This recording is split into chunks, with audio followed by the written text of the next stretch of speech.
प्रभु की वाणी फकीर की जवानी में आप सभी भाई बहनों का बहुत बहुत स्वागत है।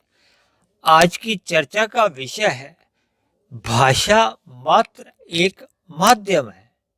हालांकि इस बात को तो स्वीकार किया जाता है कि हमारे जितने भी मूल ग्रंथ हैं वे सभी संस्कृत भाषा में ही लिखे गए हैं। हालांकि विभिन्न महापुरुषों ने उन ग्रंथों का हिंदी में अनुवाद भी किया है, अलग अलग भाषाओं में भी अनुवाद किया है, ताकि एक साधारण मनुष्य को जो कि संस्कृत भाषा से अनभिज्ञ हैं, जानते नहीं हैं, उनको भी शास्त्रों का, परमात्मा का, आध्यात्मिक ज्ञान का लाभ मिल सके। संसार में तो आपके हमारे ये अक्सर देखने में आता है कि दो देशों के राष्ट्रपति या प्रधानमंत्री या दो राजाएं के बीच में जब भी बातों का आदान प्रदान होता है, तो अगर एक राजा को दूसरे राज्य की भाषा समझ नहीं आती तो बीच में एक अनुवादकर्ता बैठा होता है जो उन दोनों पक्षों की बातों का अनुवाद कर देता है।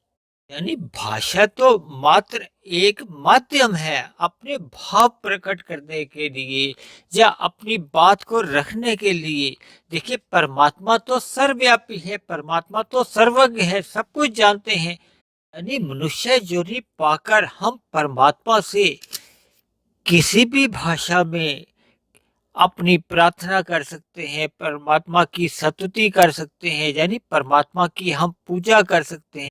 कि सच्चाई तो ये है कि एक गूंगा मनुष्य भी अपने भाव परमात्मा के आगे रख सकता है। यानी कि परमात्मा से जुड़ने के लिए भाषा कोई रुकावट नहीं है। परमात्मा केवल हमारे भाव को पढ़ लेते हैं, समझ लेते हैं। यानी अगर एक साधारण मनुष्य संस्कृत के श्लोकों का या मंत्रों का उच्चारण करने में सक्षम नहीं है, तो मनुष्य किसी भी भाषा में या अपने भावों के साथ परमात्मा से जुड़ सकता है। इन्हीं शब्दों के साथ आज की चर्चा को यहीं समाप्त करते हैं। कल फिर मिलते हैं नए विषय के साथ।